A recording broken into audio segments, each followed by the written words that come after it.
of the first day of our Colloquium Balticum Rigense, and I am really pleased to give the floor to Professor Jerker Blomqvist, our first speaker. Thank you so much. There is a handout belonging to this speech. It looks like that, and it was distributed in this map you got from the beginning here. Now, the text that Silence, please. I discuss here is traditionally called Epistola ad Diognetum. It is not a letter. It is rather a pamphlet in which a Christian defends and explains his faith to a non-Christian. The author of the text is unknown. The addressee, the person to whom he addresses himself, is called Diognetos, and that's about all we know about him. The date must be sometime between the mid-2nd and the early 3rd century AD. I will try here to characterize the rhetorical practice of the author and its relation to some other texts of the same period. The author must be acquainted with Greek literary tradition. That is apparent already from the first sentence of the text, number 1 on the handout. That first sentence is similar to the first sentence of a much more well-known text, namely the Gospel of Luke, number 2 on the handout. Both the texts start with an epaidepe clause, which states the reason why the author has written what he has written, and then there is something about the content of it. When this text became known among scholars, they first thought that since he was a Christian and since he started in the same way as Luke, that they thought that he was inspired by Luke and by other New Testament writings, and that the New Testament was his model. That's not correct. Luke's prefaces are not his own invention. They stand in a non-Christian Greek tradition that has been shown by Loveday Alexander, mentioned in the bibliographical references. And it also appears that some of those extra-biblical prefaces contain elements that reappear in the Diognetus text, but not in Luke. For example, according to the author of the Diognetus text, the opening clause states that it was the addressee's interest in the matter that caused the author to write his account. There is nothing like it in Luke, and also in our text, there is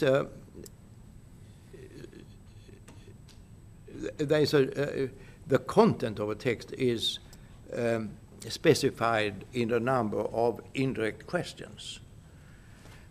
Such indirect questions occur also in the extra-biblical prefaces, and those prefaces mostly occur in Greek scientific writings.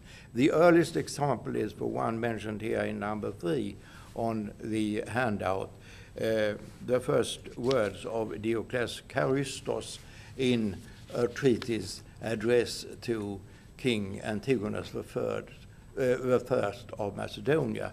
It's the last part of the 4th century. So the author's models were not the biblical text, or not only the biblical text. But the parallels existing between the Diognetus preface, Luke's preface, and the extra-biblical prefaces rather indicates that the author, or our author, was inspired by the Greek tradition. And the question is now how far that acquaintance has influenced his writings. There are features that reveal that the author had a rhetorical education. The first I take up is avoidance of hiatus. That's a rather certain indication of literary education, and it's something that is easy to find in the text you investigate. Here, number 4 on the handout illustrates one strategy that the author has used in order to avoid hiatus. In this sentence, there are words meaning that twice, and the second of them is hoti, preceded by adikumenos. The other one is dihoti, because there the word is preceded by adikumene. Other strategies he uses is to manipulate the word order, and also he sometimes adds the particles ge or men in places where they are not necessary and perhaps disturbing. So he certainly tries to avoid hiatus. He does not do it perfectly. I've counted the instances, and the hiatus is relatively scarce. Another technical matter regards rhythmical clausulae. It is obvious that the Diognetus text favors certain endings, finals of the cola. For example, number 5 on the handout, there are 5 successive cola which end with the sequence critic plus troche. And as you know, that was one of the favored endings in rhythmical prose. I have looked through 3 chapters of a text, and it appears that more than 25% of a cola that can be analyzed end with this sequence. And 2 other sequences, critic plus critic and troche plus troche, fill up another almost 20%. So something between 45 and 50% of a cola end with rhythmical clausula. And that's another sign of the author's literary ambitions. The most conspicuous stylistic feature of this text is the frequency with which easily recognizable rhetorical figures recur in the text. And they exemplify a whole spectrum of devices, most of which fill up our rhetorical handbooks. The author often uses them when he wants to bring home some important point in his message. For example, number 11 on the handout.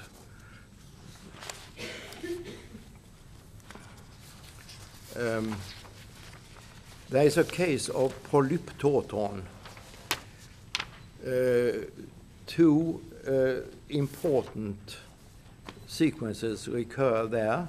Dyna, with reference to power, and dikai, with reference to righteousness.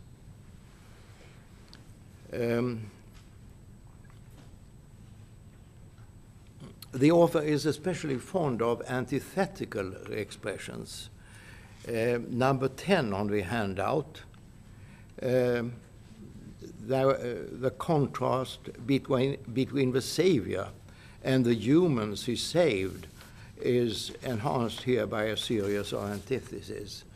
The cola are of the same length, 9 to 10 syllables, and they all end with the same syllable, on.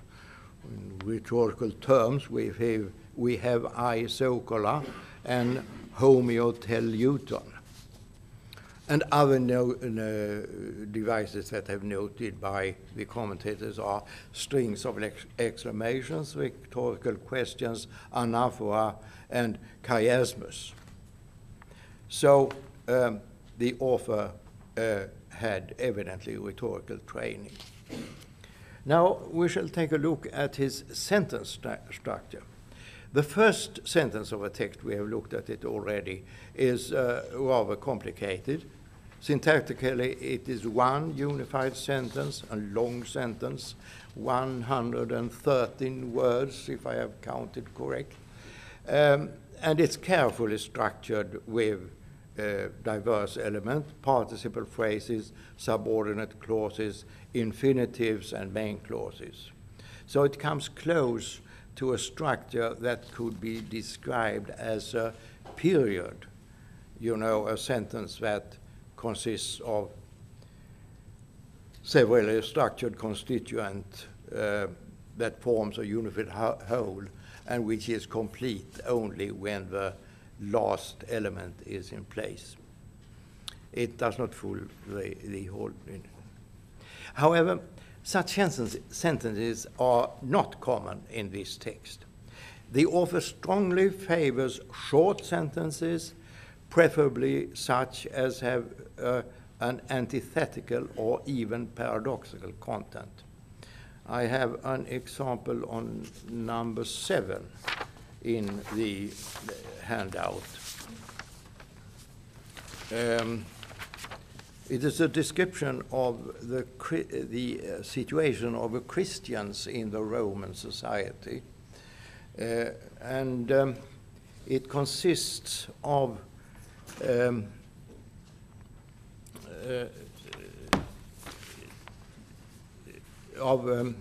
pairs that form either are either antithetical or paradoxical.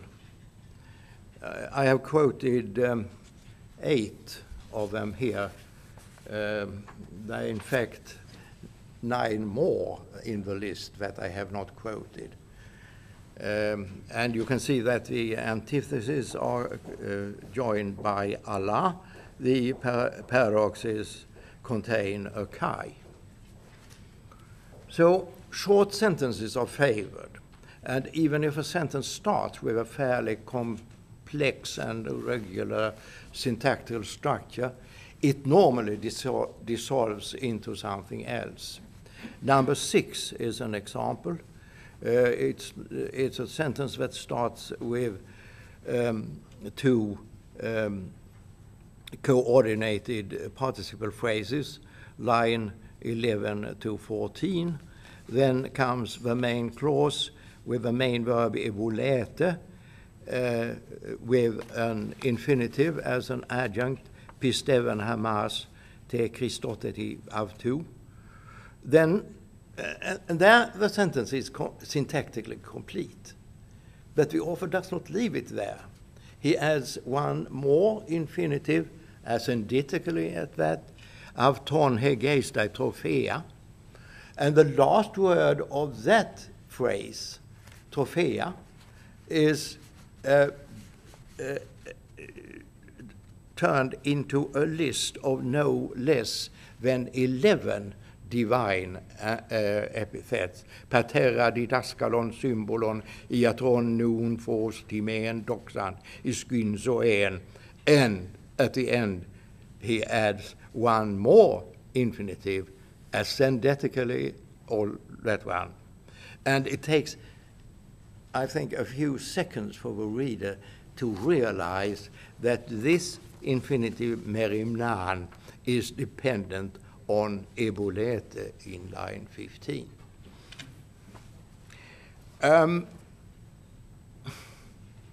So the author is fond of constructing long strings of short sentences, phrases, or individual words, and that does not normally count as a sign of literary skill or linguistic competence. But even these tedious enumerations are not devoid of artistry. If you take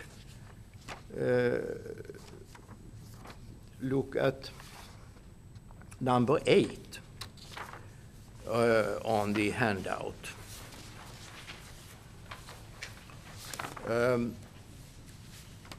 That is also a series of short cola. The author favors groups of 3 items. And here we have no less than 5 groups with 3 items in them, arranged in a way that I would call artistic, at least. How much time is that? You have 5 minutes. Okay. His models are not easy to find, and it lasted until 1960 before there was any material present that was considered of the same sort. That year, a papyrus was published that contains a sermon by the Bishop Meliton of Sardis on a sermon for the Easter celebration. You have a piece of it in number 9 on the handout. And there you see the same short sentences arranged with a certain artistry, not so much. Now, this style reminds you of what is called Asianism. I think some of you have read the fragments of Gorgias of Leontini, which are present. This Asianism goes back to the experiments of Gorgias and the other rhetoricians. Asianism, or Asiatic style, had a vogue in the Hellenistic period, but still in the 2nd century AD, there it remained in certain rhetorical schools. Such 2nd century authors as Maximus of Tyre, Polemon of Laodicea, Lucian in his declamations, and the authors of a couple of orations that have come down to us among the works of Chrysostom exemplify this style. So both Meliton and the author of the Diognetus text have learned this style in their rhetorical school. This style was soon superseded by Atticism and disappeared, but there are a few later Christian sermons that exemplify the same style. So, thank you very much.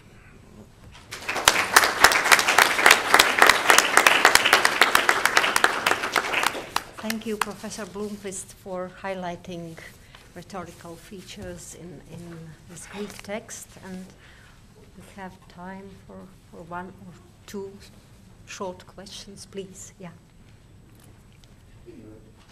Would you please, yeah, come here? You spoke about the consonant, the critici and spondei. What about accents? Is there? I saw that. Yes. I've noticed that they are not accented in the same way, but I have no answer to the question. Now, they are early. I mean, this is 2nd century, and verse that is dependent on accent It turns up a little later. If It turns up later. Yes. That's why I was asking, could you push in? No, I haven't investigated. I noticed the difference, but not. I have no answer. Okay. Thank you. And now I invite one more question. Yes, please. Yeah. Thank you for this analysis. I was wondering, since this seems to be very Please come closer. Yeah. I have a hearing problem. Sorry. since this seems to be very much a sermon or a didactic treatise in the form of a letter, is there actually something that really uses the form of the letter, or is it just the salutatio in the beginning and then it doesn't refer to the actual form at all? There are no formalistic criteria for a letter in this text. But it is very interesting that you liken it to a sermon, because it must be made for oral performance, not for putting on paper and papyrus or sending to one who should read it. But the author uses a sermon style in a text that is not intended to be a sermon. Yeah. So it's more or less a mixture of private letter and public sermon, so to speak. No, there are no signs of it being a letter. Okay, I No. see. Thank you. Thank you, Professor Blomqvist. And now it's time to proceed to our next presentation. And I invite Lina Gedvainite. She's our Lithuanian colleague, but represents now Oxford University. And she will speak about Egypt in Tacitus. Yes.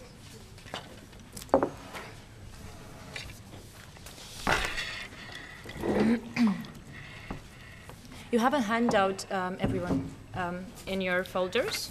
Yeah. So I hope you... Yes, good.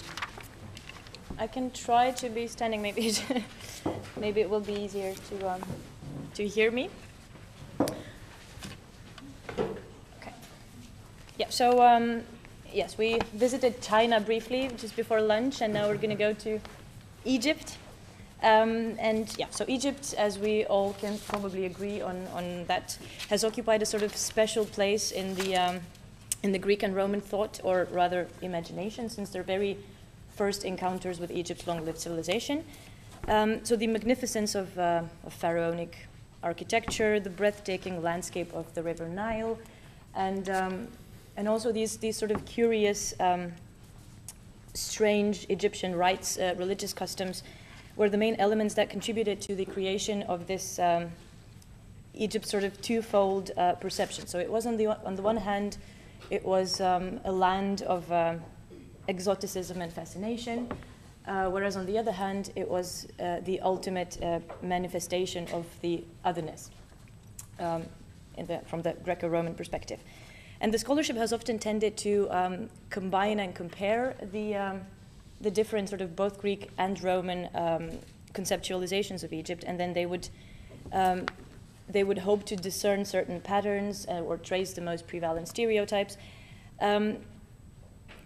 Indeed, to quote Grun in his 2011 article, the mysterious people of Egypt, and I'm quoting, embodied practices, beliefs, and traditions remote from or even unintelligible to Greek and Roman inquirers. So Egypt was therefore treated similarly as the other territories alongside the fringes of the Roman world, of the Greco-Roman world, such as Ethiopia, Libya, Scythia, or India. Yet Hrun, so the same person, has justly noted on the tendency of scholarship to combine these views and collect these sort of isolated bits from Aristophanes all the way to Juvenal and parade them as a sampling of Greco-Roman evaluations of Egypt. But rather than generalizing, he suggests one should perhaps take a closer look at separate authors and employ an in-depth analysis of single representations, as these may then appear sort of less negative and carry a wider range of meanings. So following Grun's suggestion, this paper will only focus on one particular text which you have on your handouts, and it's a tiny, it's a rather small passage in Tacitus Analysis 2.59 to 61. And the analysis of the said passage will be, as all good things often are, divided into three parts based on the three main recurring themes in the Greco-Roman authors. And so my presentation now will aim at the discussing the or examining the use of Egypt in Tacitian narrative. Yeah. So should we? Yes, it works. Okay. So the Roman conceptualization of Egypt has, well, it was seemingly influenced by the prevalent Greek representations and stereotypes, and thus focused on the same peculiarities that have both fascinated and well, disturbed the Greeks. So the annual flood and cultivation of the river Nile, administration of Egypt, or religious institution of animal worship. However, the political situation of the late Republic and the early Principate has introduced some significant changes to the paradigm. The role that Egypt and, most importantly, Alexandria have played in the Caesar's war with Pompey and then later on with Octavian's war with Mark Antony seemingly transformed the perception of Egypt in Rome. So this land of exotic mysticism soon became an embodiment of a variety of negative vices such as the excess, superstition, lascivity, untrustworthiness, most of all. Unsurprisingly, Cicero was the first Roman to ever express himself negatively about Egypt and Alexandria. So while some of these stereotypes and sort of negative cliches continue to be used more frequently than the others, such as the animal worship or Egyptian untrustworthiness, new political and cultural circumstances determined a shift in the Roman discourse on Egypt. The Emperor Vespasian, as all of us know, seized the power with the help of the Eastern legions, and then the Flavians' patronage of Egyptian cults and the increasing cosmopolitanism of the empire in this period provided it, so in the post-Augustan period, provided a sort of changed historical context. And the contact between Rome as this new imperial power and Egypt as one of its most glorious conquests thus created a wide spectrum of significations that could be employed by various authors towards a variety of different ends. And there were three main themes that happened to recur in both Greek and Roman literature throughout the century. So these were it's over there. So these are the antiquities of Egypt, the religion or religious customs, and the people, so the inhabitants of Egypt. And these were the main triggers that made people in Rome talk about Egypt. So on the one hand, there was fascination with the country's history, monuments, architecture. All of that was diluted at the same time with the contempt and disdain towards the religious practices and the loose lifestyle of Egypt's inhabitants. So these kind of divergent views have been noted in Cicero and in Augustan poets, and you see some of the examples over there on the screen. Yeah, so the text that we have now is Germanicus over there. So this very sort of this passage has been called the prime evidence for Egypt's strategic role in the empire, and we will soon see why. But at the same time, Kelly has noted that it is a truly odd passage in Tacitus, for it is the most detailed account of Germanicus' sightseeing activity. So as we know, he does this Asian tour, and he visits Egypt at the same time, and Tacitus devotes most of the attention to Germanicus' stay in Egypt and his sightseeing activities. Yeah, so where am I? And as we all know, in both of his works, so in the histories and in the annals, Tacitus is well known for being very very critical towards everyone, towards the emperors, the soldiers, anyone really. Although Tacitus' treatment of Germanicus is a bit more complex than that, which is why I think this passage is kind of interesting. Yeah, so on the one hand, Germanicus was a member of Julio-Claudian dynasty, but at the same time, he was a famous, well-known general himself, and he was widely perceived by the Romans as this only hope of a restitution of the Republic. And there are quite a few passages in Tacitus that refer to this as well. So the questions, I guess, worth asking here is from whose perspective really is this passage written? So is it from Germanicus' perspective or from Tacitus' own? And more importantly, is it meant to say something about the past or present Egypt, or about the character and the sentiments of Germanicus towards Egypt, or rather to convey a certain message or messages that Tacitus Tacitus had? So the itinerary of Germanicus is over there on the screen as well. So he first of all goes to Alexandria. He continues on to the Canopus, ruins of ancient Thebes, visits pyramids, sites, lakes, and so on. You have the text on your handouts as well. So Tacitus clearly in the beginning states what Germanicus' real and what his assumed reasons for visiting Egypt were. He says that the young general sets out for Egypt in order to learn of its antiquity, so cognoscende antiquitatis.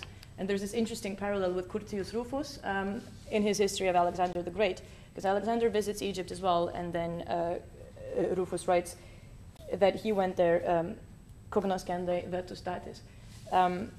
So in a few words, Tacitus both refers or demonstrates this typical fascination that the Romans had with Egypt, and at the same time he alludes to the Augustan prohibition for the Romans of a higher rank to enter Egypt, because he was afraid of a rebellion. Tacitus also he invokes Germanicus Civilitas by comparing him to Publius Scipio, to the Republican hero. And he says that, Tacitus acted in a Scipio-like manner while being in Alexandria, which is something that Tiberius did not like. In what follows, so there's in the second passage, Tacitus elaborates on the sites that Germanicus goes on to see. Each one of these ancient sites are related to either a hero, and we meet a famous Spartan soldier, we meet Hercules, so either a tyrant or a hero of some sort. And and those are also usually related to a failure or a misfortune that these people had. Furthermore, yes, Germanicus' entire itinerary also has these allusions to the tyrants or the rulers of a more recent day, so such as Alexander beforehand or Julius Caesar later on in the next passage. Here we also have, I think that there's a most important bit is over here as well, is when where Germanicus goes to see Thebes, and then he sees this this inscription. So this is in 60 over there. You have it in the bold. So on piles of masonry, Egyptian letters still remained, embracing the tale of old magnificence. And then, so he has this Egyptian priest who then translates the inscription to Germanicus. And it goes on, once the city contained 700,000 men of military age, and so on and so forth.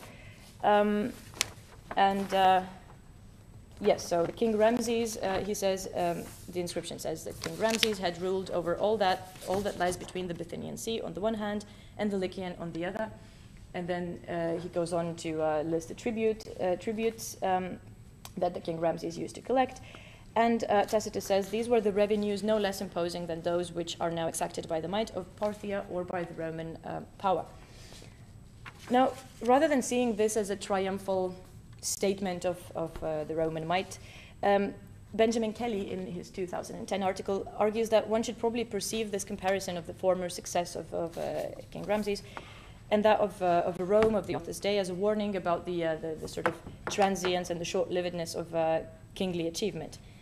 Now, to a Roman of Tacitus' day, this allusion, the description of the inscription of Ramses encountered by Germanicus in Egypt would have surely evoked the epigraphic sort of self-praise that the later Roman emperors had. So they used to do this in Rome, and there's a good example over here. This is the Obeliscus Pamphilius of Domitian in the 1st century CE. This is sort of an idea of how it had to look like.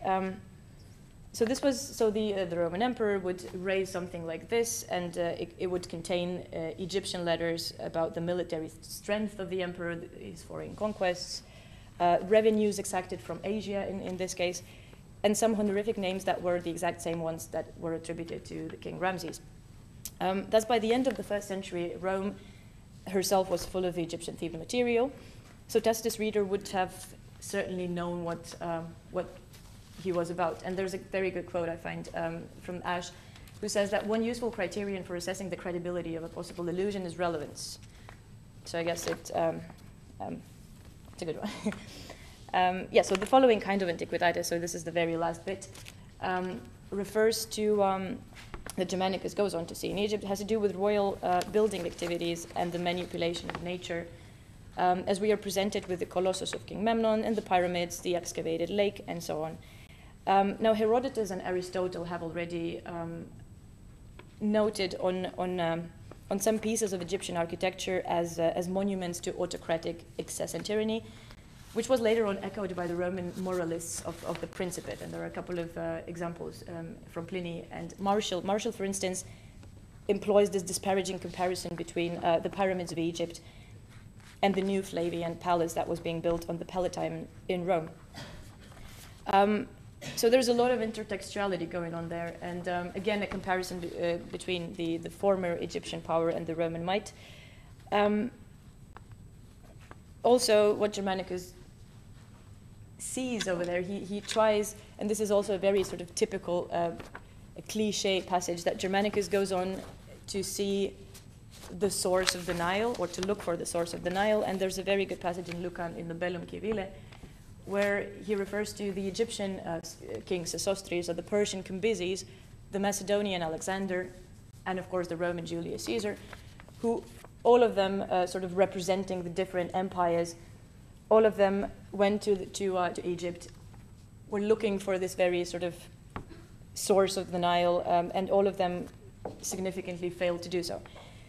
So yes, so Tacitus wants his reader, I guess, to recall these other authors and yeah, follow the same train of thought. Now, is there anything, as I said, there's antiquities, there's religion, and there's people.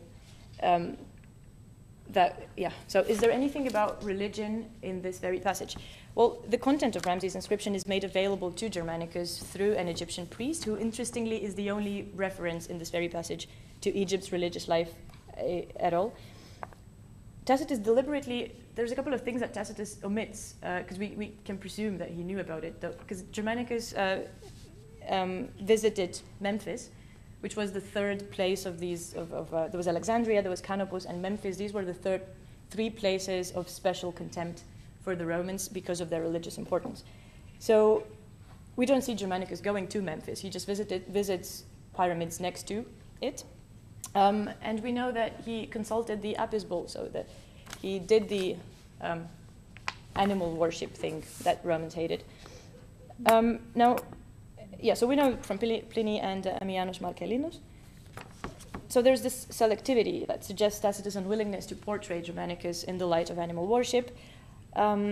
Similarly to this material Aegyptiaca, such as the obelisks and Egyptian-themed materials, during the 1st century CE, Egypt's religion also sort of got its way to Rome. So the absence of any reference to the practice which kept people in Rome talk about Egypt signals once again that Egypt on its own was not the subject of this discussion, and then painting a stereotypical picture of Egypt was most probably not amongst the primary aims of Tacitus' account. Now, by employing the figure of Egyptian priest, Tacitus evokes the image of old Egyptian religious institution, only to make the representative of that institution communicate to the Roman general the same message conveyed by the references to the royal building and excess. Is there anything about the people? Then again, similarly to Tacitus omitting the Germanicus visit to Memphis, he chooses, well, it's funny to say that he chose not to do it, but let's speculate a little. Tacitus chooses not to mention Germanicus' enthusiastic reception by the Alexandrians. And we know this from semi-literary papyrological evidence that is over there, and the second one is actually Germanicus' own edict. So this too may have to do with Tacitus' wish to maintain the critical difference or distance, I think, between Germanicus and the surroundings of Egypt. So Germanicus remains more of a viewer from the outside world rather than an actor in his visit throughout the account. Just as the Egyptian religion, its inhabitants too were largely perceived and portrayed in a negative light by the Romans. And Benjamin Isaac goes on as far as to conclude that, and I quote, "There was no other people that so irritated many Greeks and Romans as Egyptians." And admittedly, of course, for the Romans, well, in case of the Romans, most negative comments refer to Alexandrians due to the history.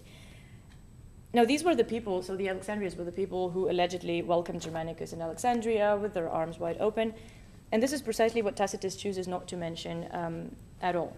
So Germanicus' fascination with Egypt and the purpose of his journey were perhaps found less affirmative and more neutral, I think, having left the cheering crowds of Alexandrians out of the picture.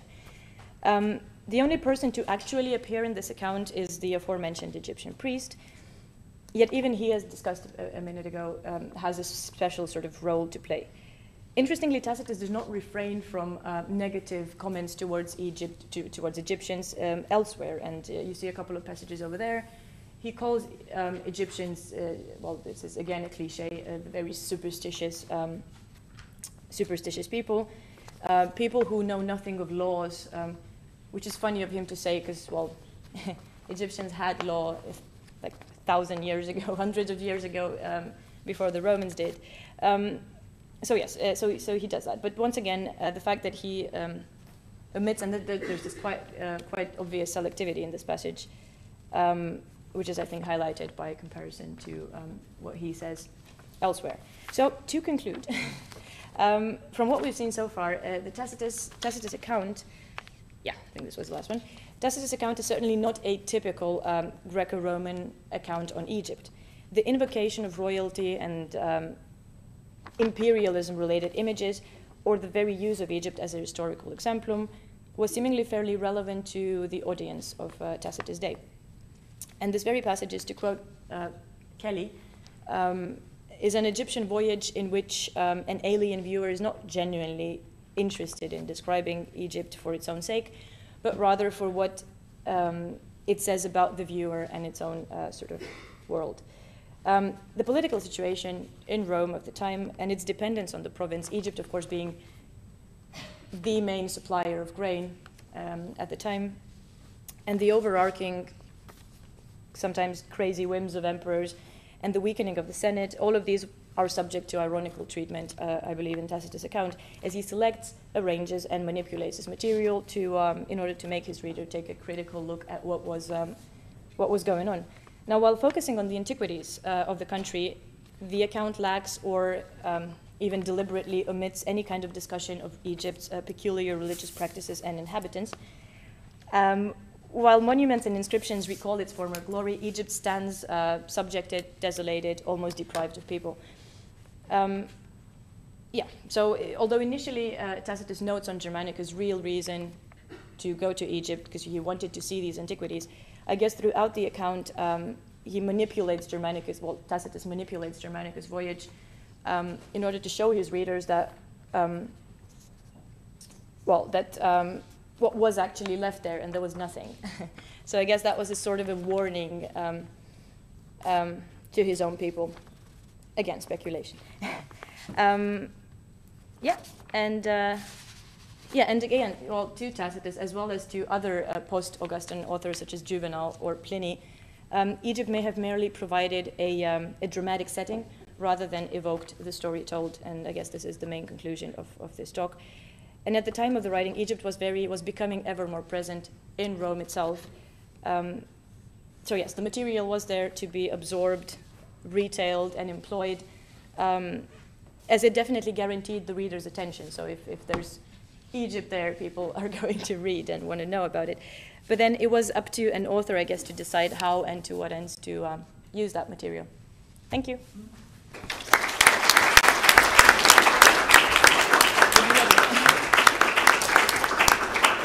Thank you, Lina. Thank you for this interpretation of Tacitus' text in the passages concerning Egypt. And now it is time for questions. Please. I have one. Yes. Sorry. I was wondering, I mean, you say that he's a viewer of Egypt, but he doesn't really participate. Can you say that it's sort of Tacitus wants to keep the illusion of this Republican hero who is not affected by the luxury of the East? It's, well, I think I find it very, like, I find the image of Germanicus in this passage and elsewhere, I guess, as I said, he's, I guess, treated in the most sort of complex way, because Tacitus is critical, I guess, when he says, even in this reference to the way that Germanicus acted similarly to Scipio, I guess even this reference is not entirely positive, because he says, well, Scipio was walking around in his Greek cloak while the war was still raging, you know. So this is, I guess, something that Germanicus also does. So he's touring in Asia, but yeah, I think in this very passage.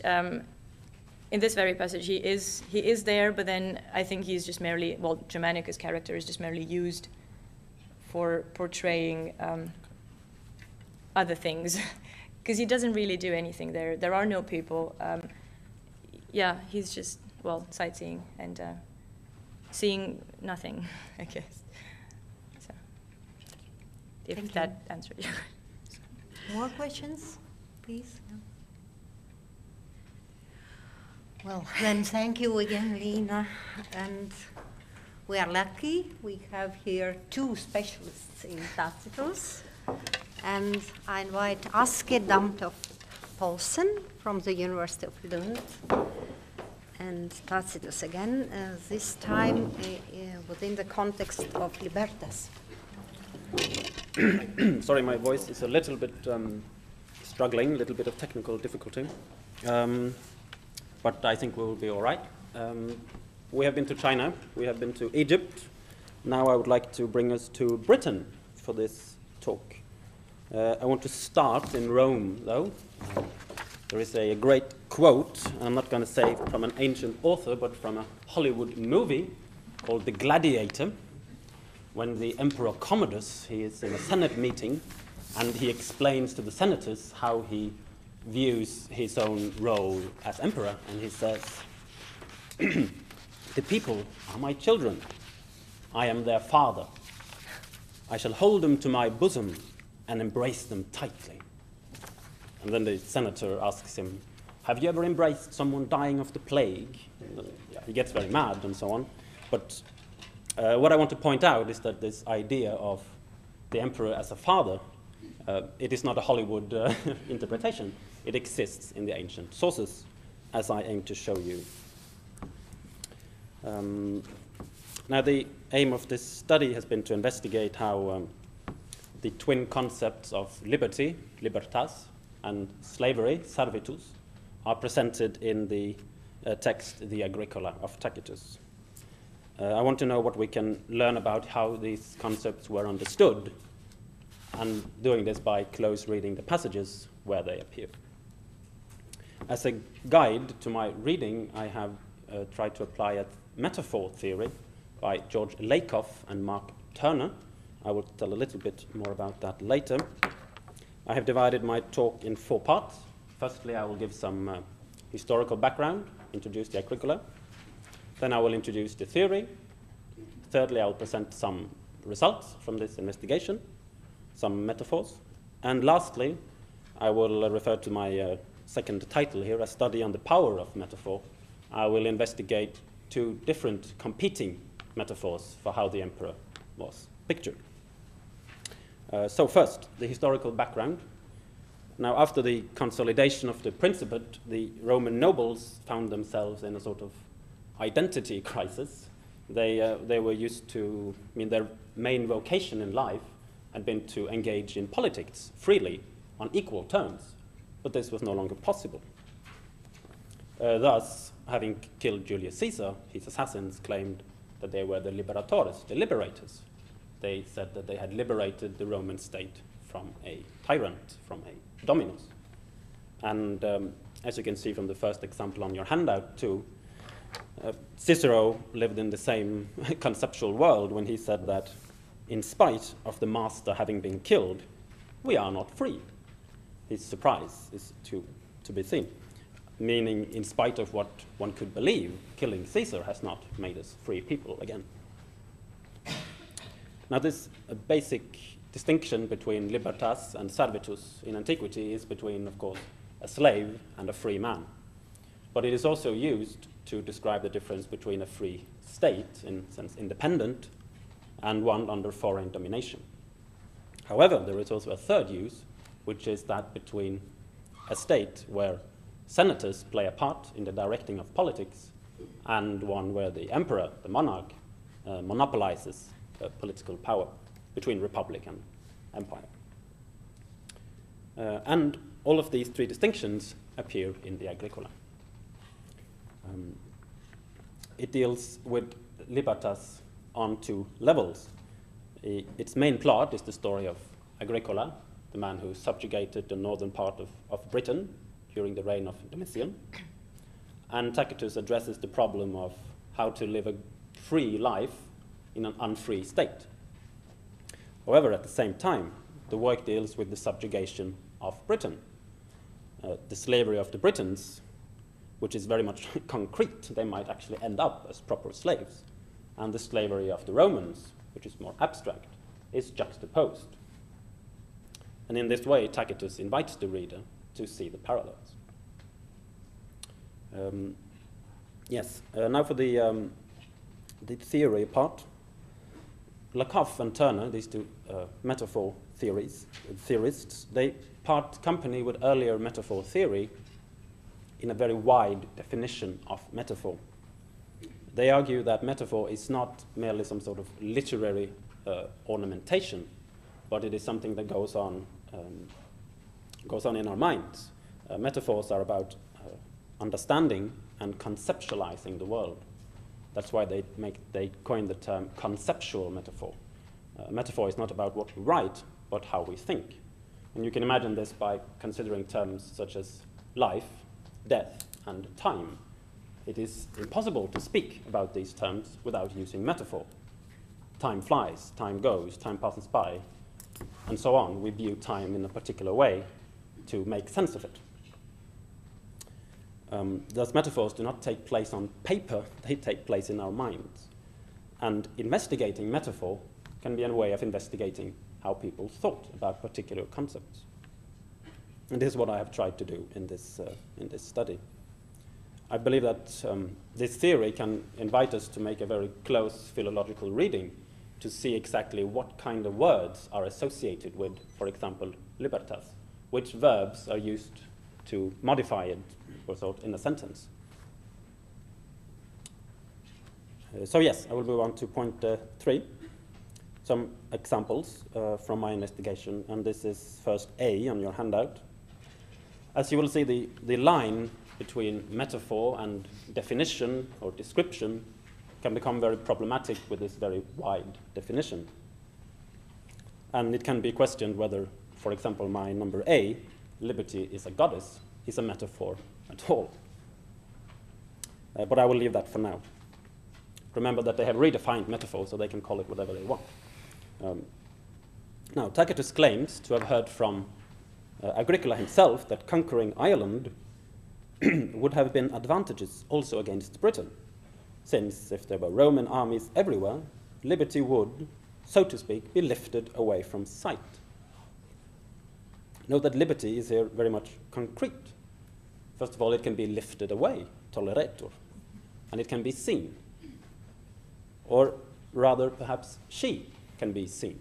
Because if we actually believe that liberty is concrete, what kind of concretization do we want?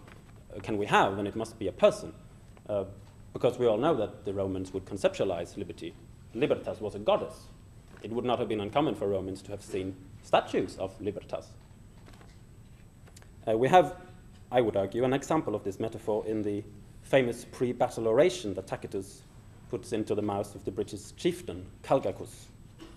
He says that his soldiers, this is again on your handout, the noblest people of all Britain, living in the innermost sanctum, never having seen any coasts inhabited by slaves, have kept even their eyes unviolated from contact with despotism. Until this day, our very remoteness and obscurity have defended us, we who live on the fringe of the world and who are the rear guard of liberty. The first word I want you to notice is penetralibus, which denotes the inner part of a temple. Calgicus compares the homeland of his soldiers with a sacred building. Religious connotations are further strengthened by the word inviolatus, unviolated, which is often, too, used in religious context. Now, so far, so good, but my translation of the final part is a bit problematic. The phrase terrarum ac libertatis extremus has puzzled many commentators. Extremus is commonly used geographically in the sense situated at the end, and it works well with terrarum, the end of the world, but it's more difficult with libertatis. However, extremus, and especially extremi in the plural, can also specifically be used to denote the rear guard of an army. I believe that Calgicus portrays his men as the rear guard of the goddess Libertas. By understanding extremus as rear guard and Libertas as referring to the goddess, we can actually make sense of this expression. This also fits in nicely, I believe, with the religious connotations of penetralibus and inviolatus, and with the context of the rest of the speech, too, I believe, as Calgicus many times speaks about his army as a rear guard, as a reserve. Now for B, liberty is moral health. Slavery is a moral disease. Again, we return to the same passage in Calgicus' speech, but as you can see, I have it on the handout under B. I have put some different words in bold. Note, for example, contactus. Now, the British contact does not really give the proper sense of the Latin. The English contact is much more common, but the Latin contactus is used very often in the context of diseases. But here it is no disease that it is connected to, but it is despotism, dominatio, the relationship between master and slave. The words aspicere and oculus seems to imply that the disease of slavery is transmittable by sight, and therefore highly contagious. So I would argue this passage combines two metaphors. Liberty is a goddess, and slavery is a disease. It is a composite metaphor. Now, the metaphor of disease appears also later in the speech, when Calgicus contrasts the tribes gathered to fight this time with the Brigantes, a tribe which had attempted rebellion some years earlier. He says that they had a female leader, they burned the settlement, stormed the camp, and if they had not been inactive, they would have thrown off the yoke. But we, we are untouched and untamed, going to battle, a battle that will lead us to liberty and not to regret. Calgicus connects integer, healthy, which is frequently used in connection with health and disease, and indomitus, untamed, wild, fierce, which is, of course, etymologically related to dominus and dominatio. In contrast to Calgicus' soldiers, the Brigantes were touched by slavery. They were infected by the disease of slavery. Interestingly, integer is also often used to describe a virtuous person. And the connection between liberty and virtue is clear when Tacitus compares the Britons with the Gauls. They exhibit more fierceness, as they have not yet been softened by lasting peace. The Gauls, too, were once preeminent in war. Later, sloth made its entrance together with leisurely peace, and virtue was lost at the same time as liberty. Now, the demoralizing effect of peace is a commonplace in antiquity, but Tacitus takes this a step further by bringing liberty and slavery into the equation. We have on the one side peace, vice, and slavery, and on the other war, virtue, and liberty. Slavery is thus a disease that attacks the virtues of society. Can I have my water, please? Thank you. I have 3 more examples on the handout, but I will not go through them. You can read them at your leisure. And I want to move on to point 4, the power of metaphor. Because so far it might seem that this whole metaphor thing is very much interesting for philologists, but perhaps not so relevant for Romans. But that is not the case. I want to show you that there is something at stake. An important point in Lakoff and Turner's theory is that metaphors have power over us, because they have power over our way of thinking.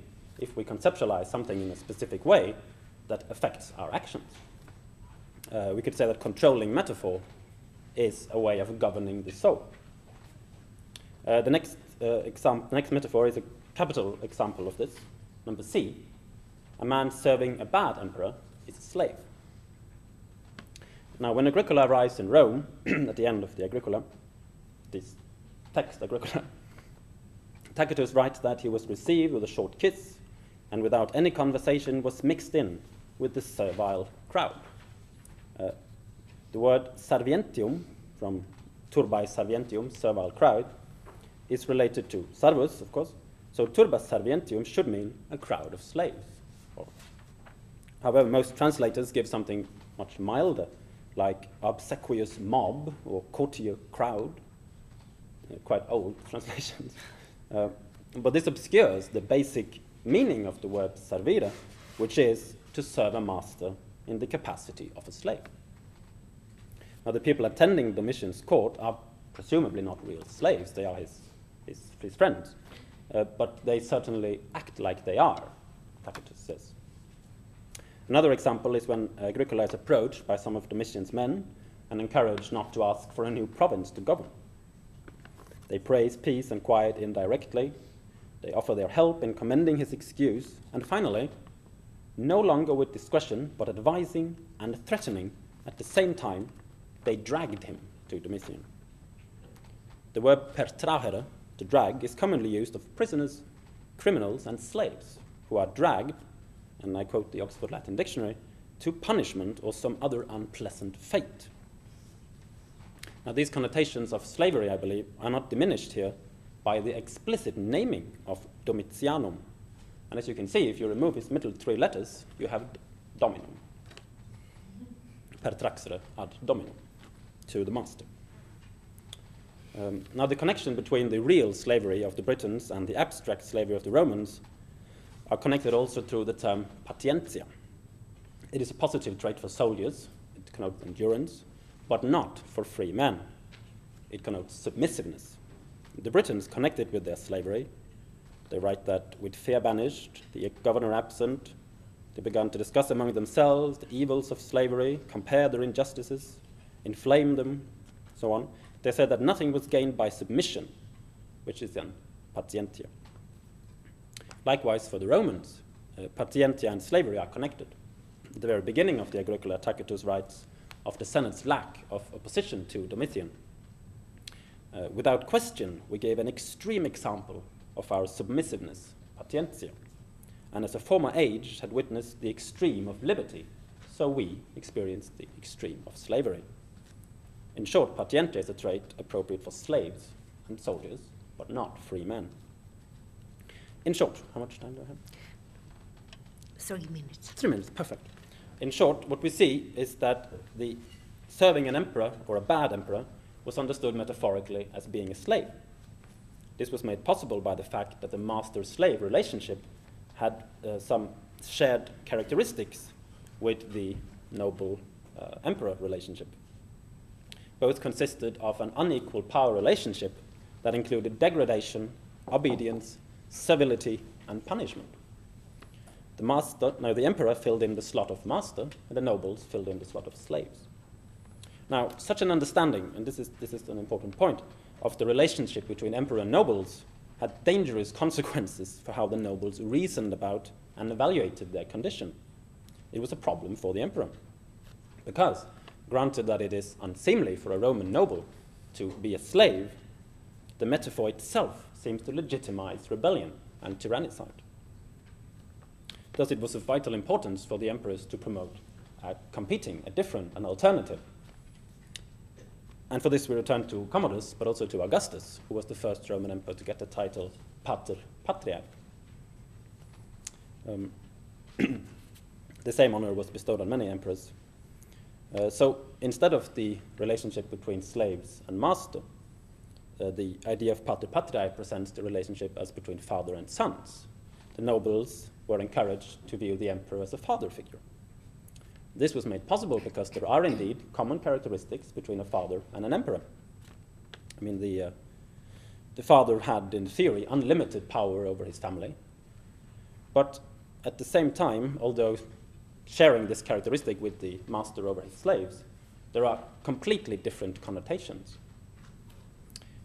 In contrast to the master's power over his slaves, the one between father and children is characterized by respect, devotion, piety, and love. And in addition, in Roman thought, killing your father was the worst impiety you could commit. Thus, these conflicting metaphors illustrate the struggle between the emperor and the nobility. The relationship between emperor and nobles was continually renegotiated through the use of metaphor. At the end, I would like to add some examples of this metaphor. A man serving a good emperor is a son. For this, we have to leave Tacitus behind and go to Pliny and his Panegyricus, more appropriate text. Already in the second passage, we can read that, "For we are not speaking about a tyrant, but a citizen, not about a master, but about a father." Dominus is contrasted with parens. In the middle of the speech, Trajan is designed as parens noster, and at the end addressed as pater Traiana. However, only in one passage is the metaphor expanded to include also his children, his liberi. This is the final text on your handout, and if we read at the end, "And now that you bear the name, how kind is the name of pater patriae? How kind and considerate you show yourself, living with your children as a father, living with your citizens as a father with his children." Now to conclude, I would like to note also that if you see at the top of this same passage, Pliny actually expresses the idea of conceptual metaphor when he says that even before Trajan got the title of pater patriae, already in animis, in judicis nostris, he was already a pater patriae in their minds and in their judgments. They already had a picture of him. They all had already conceptualized him as their father. So although the Romans did not have access to Lakoff and Turner's metaphor theory, they still had an idea of what a conceptual metaphor would look like. They thought about the world in metaphor. Yes, I think I will end on that. Thank you.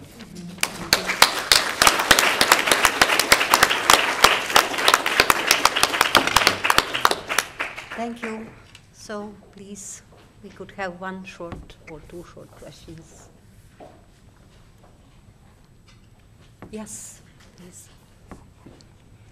Yes, thank you very much for your brilliant presentation and the opposition you made very clear between libertas and servitus in Tacitus, and for reminding me that indeed metaphors are not only existing on a paper but in our minds.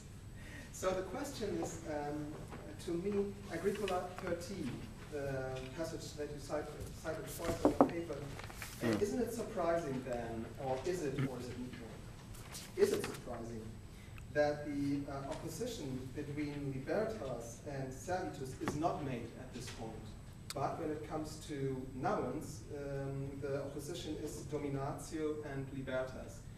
And I hope I'm not too trivial when I ask, I always wondered if dominationis is not a word game with Domitian. Sorry, was that two questions or one? Or No, did I miss the... The question is, why did he not choose servitutis instead of dominationis? Ah. I always see under the shape of Domitian when I see dominatio. Okay, yes. I haven't Which thought is perhaps too easy, yeah? And access to fast names, but... I was more afraid that you would criticize my idea of connecting Domitian with Domitian, but I'm very happy that you believe I haven't done it enough. So I haven't thought about it.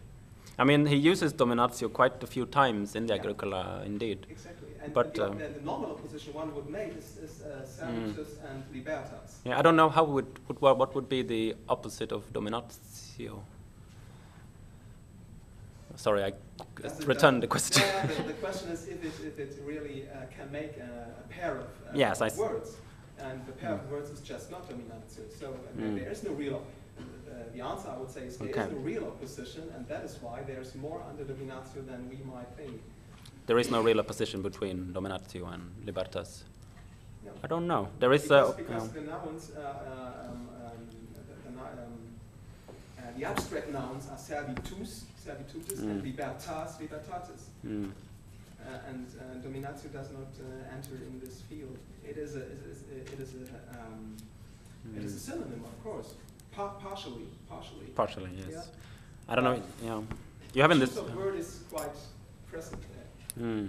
You have in this same phrase, you have, of course, the phrase servientium. Yeah. And that is why it would be the close way to go to the noun. Yeah. Still, Tacitus is very fond of his variatio, so it might be. Yeah, he's not so fond of close. No. Yeah, that's just what I wanted to say, but I don't know what the commentaries are saying about this. I don't remember. There is a new commentary in the Agricola that came out this year, and I recommend it for everyone. I haven't had time to read it all yet.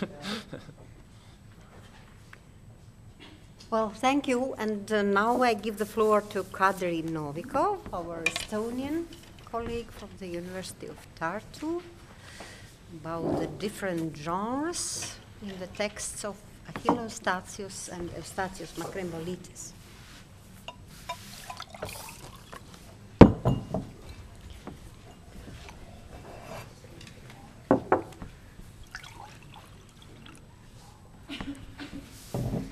So good evening to everybody.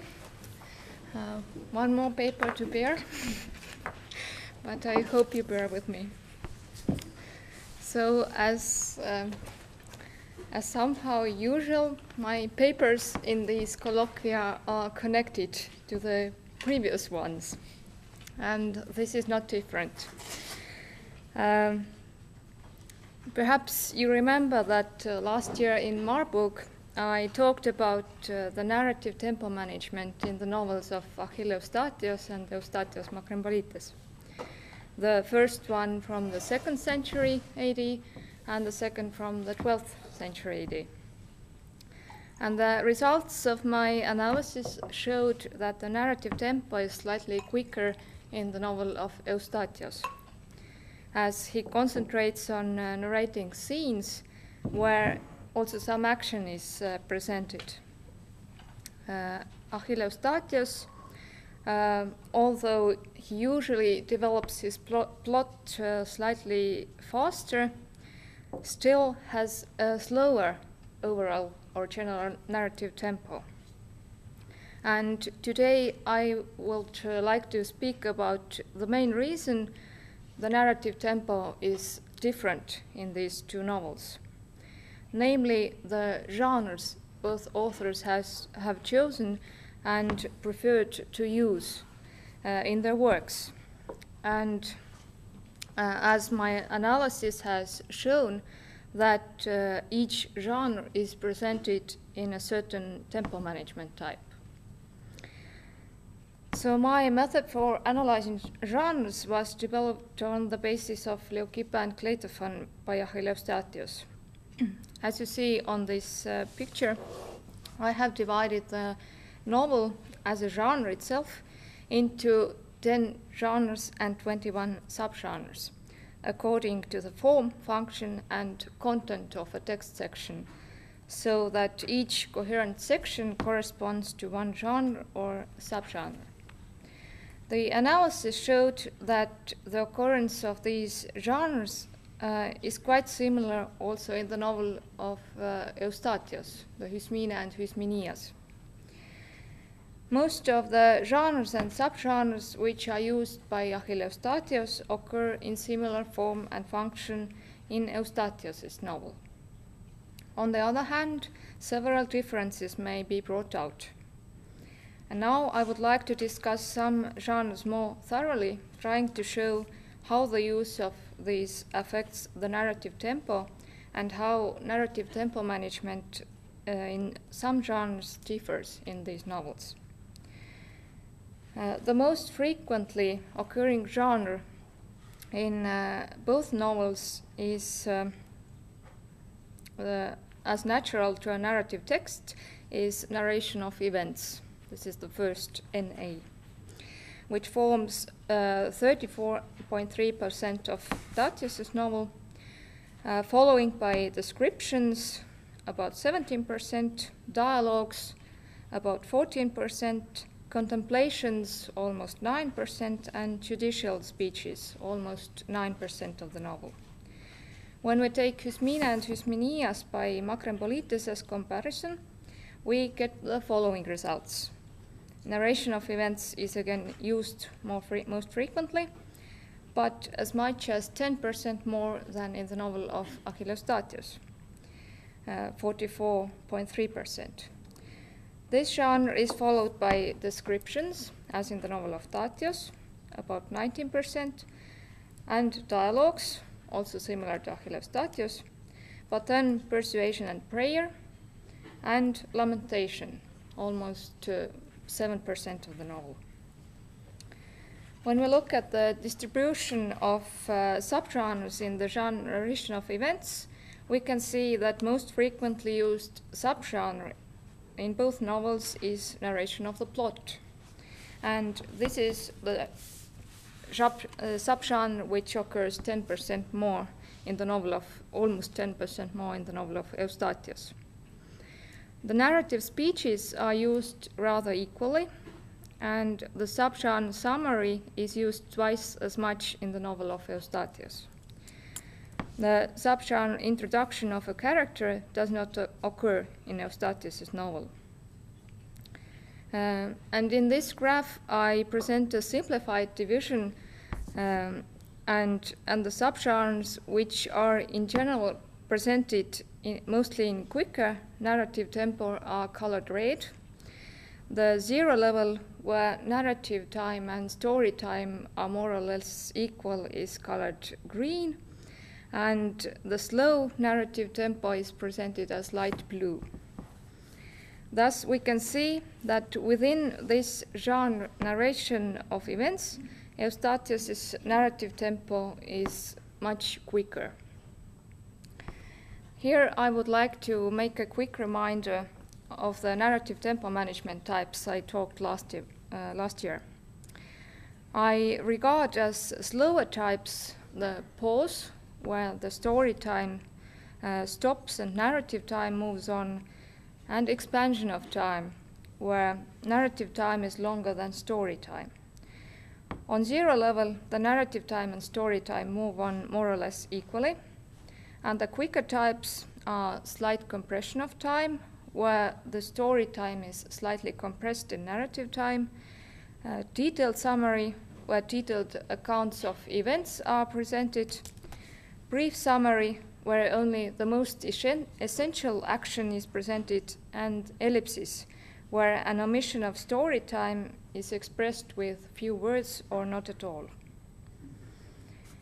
In the novels, the narrative speeches are always presented on the 0 level, whereas their function is different. Leucippe and Cleitophon, in Leucippe and Cleitophon, narrative speeches are mostly held by other characters but the ego narrator Cleitophon. And they are used to present these events which have happened away from the character Cleitophon, as he's telling his story from his own perspective, point of view. And thus these events are unknown to the reader.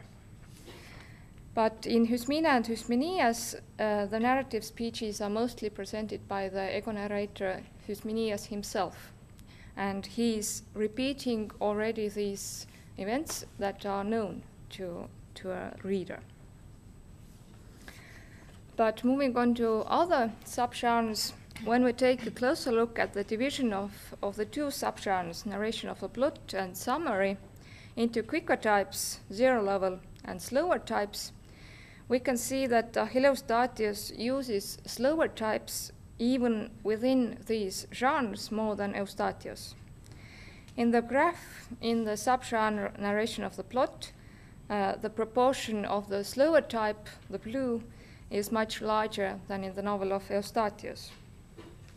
Even one of the summaries is by Achilles Statius presented in a slower type, whereas Eustathius presents a small amount of text in summaries on 0 level. Looking at the narrative tempo in the subgenre of narration of the plot in the whole novel, we can observe that Achilles Statius uses slower types more often towards the end or in the second half of the novel, where the general time frame also moves on slower. He concentrates on longer scenes or presenting action on consecutive days. The other reason is that Achilleustatios narrates parallel action using slower types, and this is something that Eustathios never does. Eustathios' character presents the events only from his own point of view, and no side storylines or parallel actions are narrated. And from the quicker types of narrative tempo management, a slight difference may also be noticed, as Achilleustatios prefers to use detailed summary more for narrating the action, but Eustathios prefers a slightly slower compression of time. The reason for a different tempo can partly found also from the genre of dialogue. It occurs in similar proportions in both novels, and the general tempo management is also rather similar. The only difference is a slightly larger use of compression of time by Achilleustatios, who on the other hand presents some parts of dialogues also in slower types.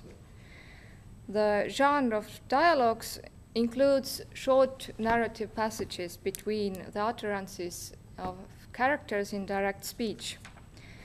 And the primary difference here is that in the novel of Tatios, these parts are forming a scene and are usually shorter.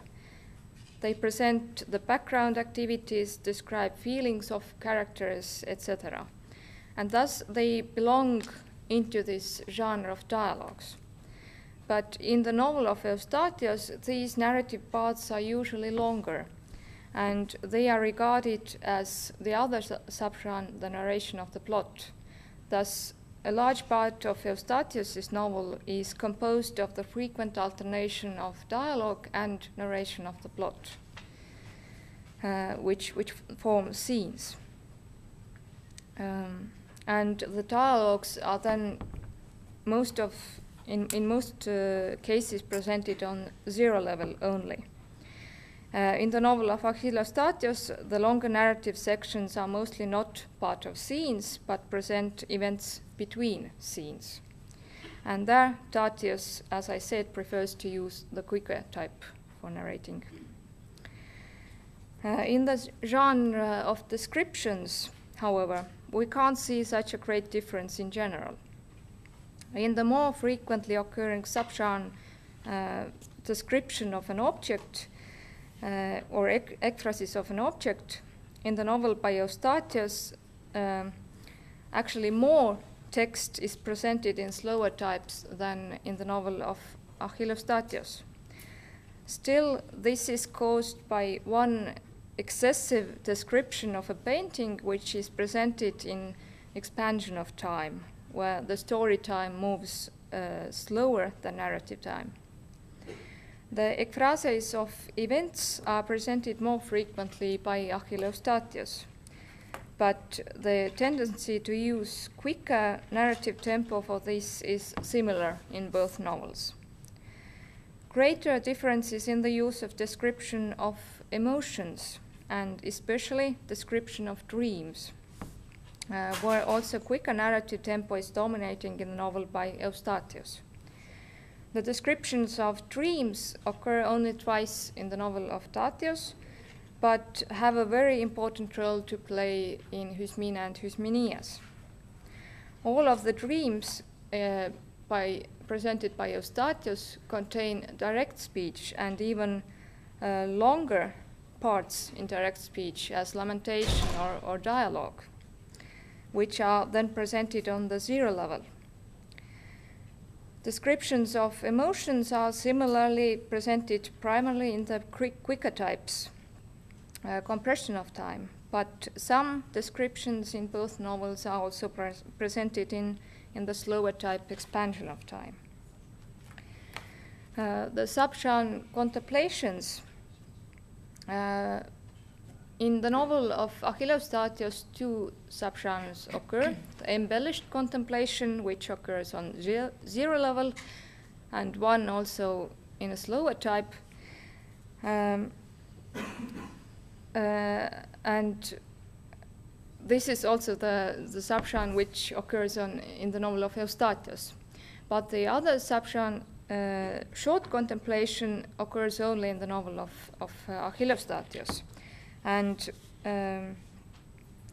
this occurs primarily in the slower types and is used as slowdown or as a digression in the narration of events.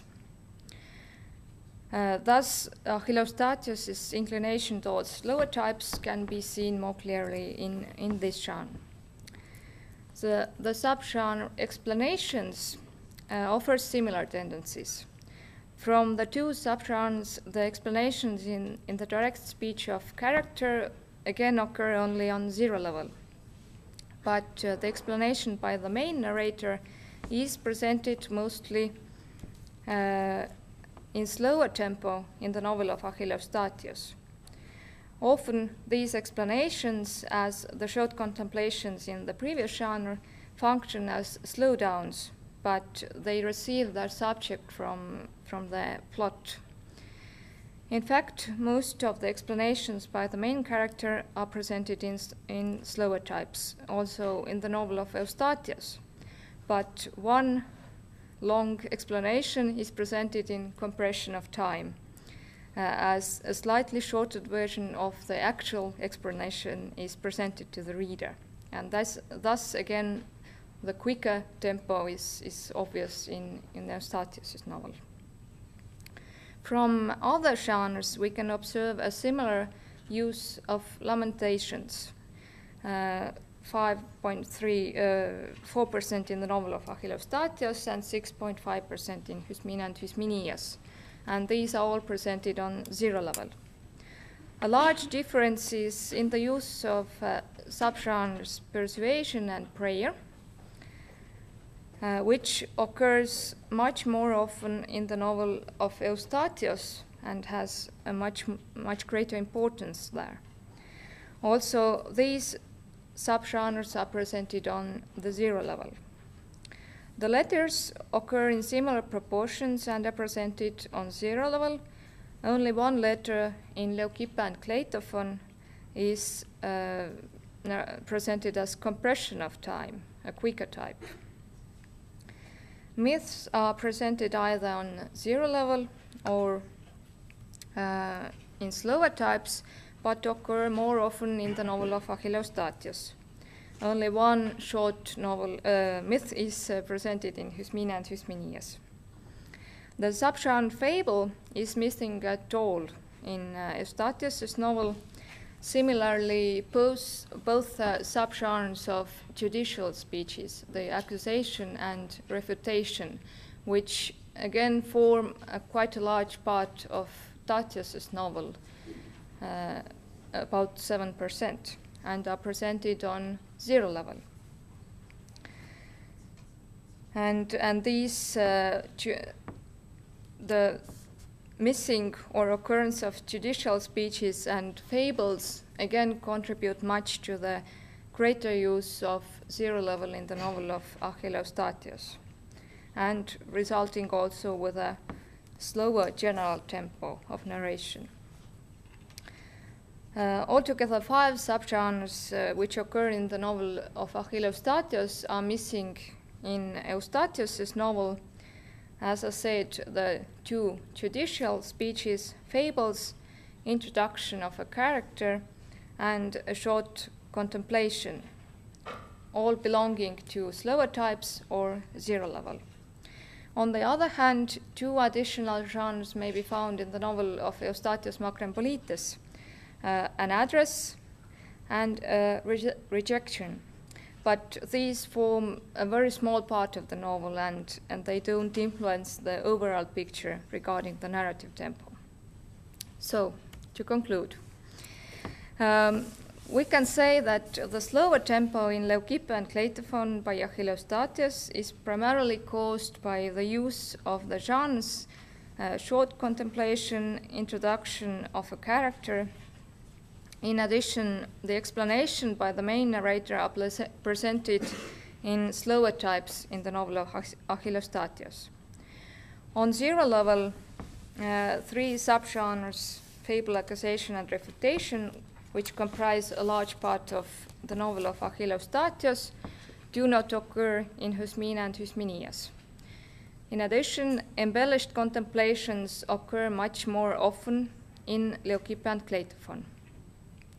Eustathius uses much more excessively the subgenres persuasion and prayer, and dialogues are more often presented on zero level than in the novel of Achilles Statius. Still, the zero level clearly is used more in the novel by Tatius. The quicker narrative tempo in Husmina and Husminias is primarily caused by the more excessive use of the subgenre narration of the plot. As I said, about 10% more than in Achilles Statius. In addition, descriptions of dreams comprise a large part of Eustathius' novel, and explanations by the main narrator are presented more in quicker types. Achilles Statius, on the other hand, presents more frequently ekphrases of events, and the detailed summary is used in the subgenre narration of the plot more often than in Eustathius. Nevertheless, this subgenre is used less frequently, and parts of it are presented also in slower types, as is one of the summaries. Thus, adding up all these little nuances, we can conclude that tempo of narration really is slightly slower in the novel by Achilles Statius, and it is caused primarily by his choice of these genres, which are presented mainly in slower types or zero level. Thank you.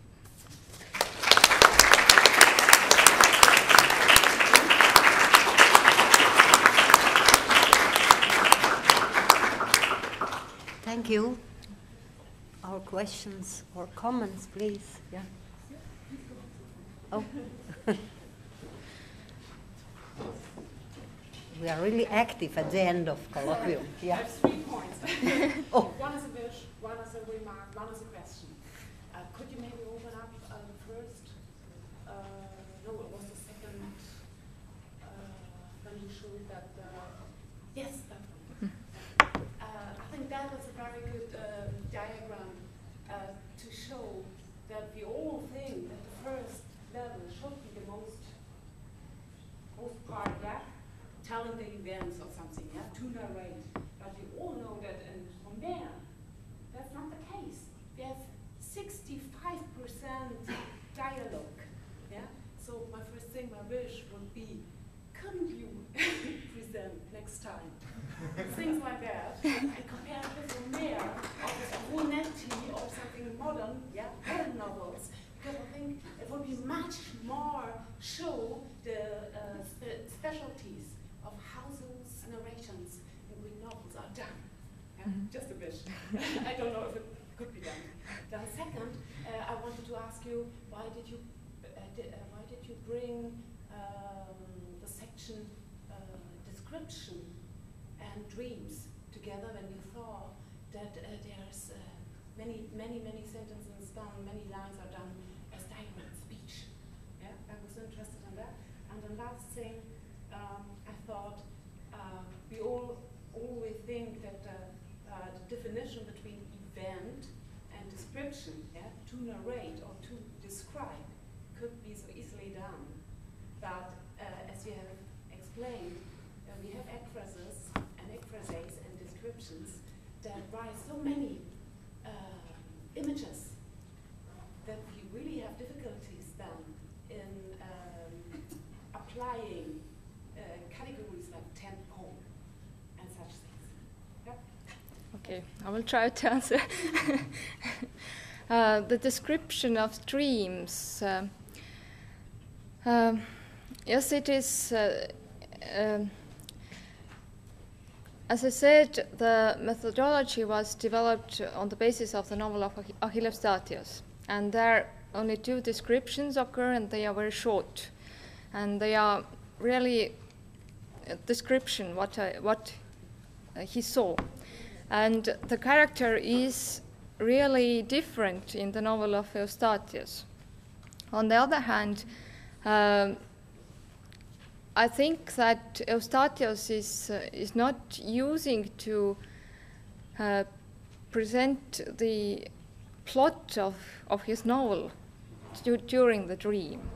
So I somehow did not regard it as narration of an event, but rather as a description.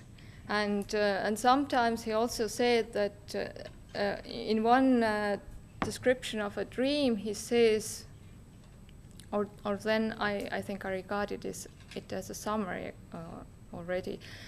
He presents sentences in direct speech, but he says that these sentences are recurring, and they fill the whole night somehow. So that it is not one point in the time, but it is a recurring point. So I think this is the main reason not to take it as narration of event. Yes. Thank you, Lina. Your question. He's standing So, outside. please, yeah. Thank you for your presentation and those many diagrams. As So, we please, see this from much the closer. scholar tradition of diagrams in Tartar, but I was just wondering what makes on what theoretical backgrounds do you perceive narrative events as a genre? Because, well, Lamentations, okay, dialogue also okay, but there's like no such thing as a narrational event isolated as a separate genre in literature, ancient Greek. I just wondered on what theoretical grounds you call it a genre. Thank you. The great influence on developing the mythology were the rhetorical exercises called progymnasmata, which I read, and I found that Eustathios uses such types very often in his novel. And one of these progymnasmata is also a presentation of events. So I think this is the main model, you can say, but I'm not sure how it is presented in later years, but you can separate. When you read a novel, you can see that there are certain sections where the plot is developing and certain sections where it is not. And in this narration of events, I regarded such sections where the primary function of this section was to present the development of the plot, not something else, not persuasion, not lamentation or dialogue. So I somehow combined such things. Thank you. And Lina's question will be the last one. Yeah, no, it was it was similar to what Gintara said, because I was also puzzled by the use of genre and subgenre, and because when you say that that let's say the genre of description of emotions and dreams is in one author and it is missing from another author, and I feel like I would need an explanation of whether this is really a subgenre that could be missing from one author and present in another one. But this was just, again, like I'm more of a historian. I haven't done much narratology in my life, so perhaps this is something that I don't know. But again, yeah, I had the same question. But then the question that I had as well, it's sort of, what is the what is the added sort of value of such surgical approach to the text? So you have two authors, and you compare the speed of the narrative and everything. So what does it say about the author? What does it say about the work? Does it mean that one of them is more interesting than the other one? Yeah, what's... No, I wouldn't say it. It would say that one author is more interesting, but the reason is to show the causes, or how I think when we read these novels, we somehow perceive that their style is different. But this is to show where and how the style differs. And perhaps in the case of these two novels, we can see the inclination of Achilleus towards a more epitaptic style, where these contemplations and descriptions are more present, or longer speeches are more present than in the novel of Eustathius. And regarding the question of genre, it is always a difficult and very debatable question, but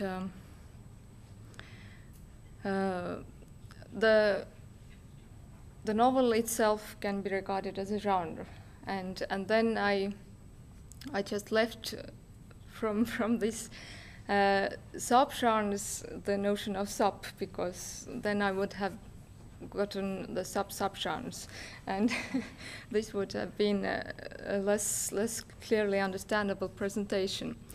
But why not can we say that some genres are present in one novel and not present in other?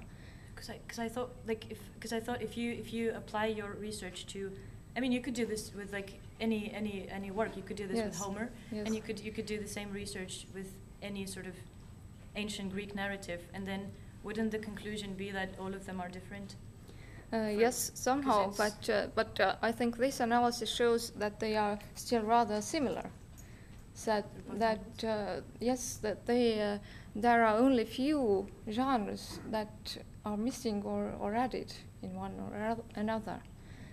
So there are very many similarities, and of course this list of genres is not complete. When we would analyze other novels, we could get new genres which are not presented in these authors, and again we then see how this other novel differs from these two. So thank you, Kadri, again. Sure. Yeah.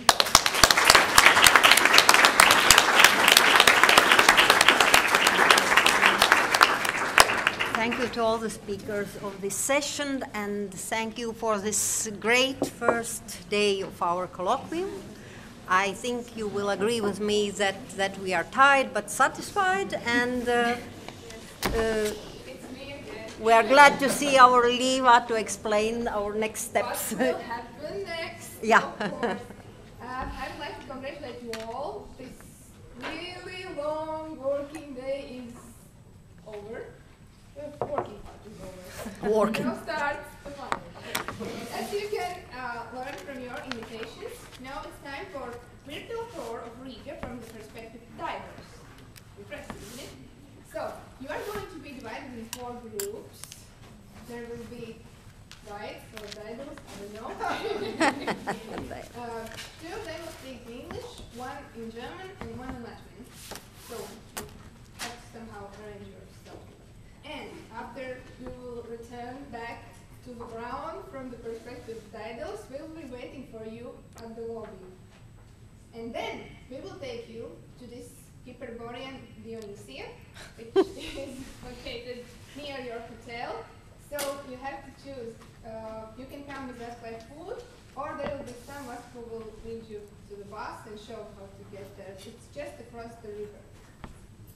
Is there any questions? At what time are we meeting at the doors? We are leaving. I think that the excursion will finish at the same time. And that will be like 7:20, something like that, or 10 minutes after 7. Yes. Is it Pelveniela? Yes, it is Pelveniela. Is this the excursion in the library? Yes. Because we took a tour during the break as well. It's impressive. It's really nice. And I see a lot of people We are very touring. proud.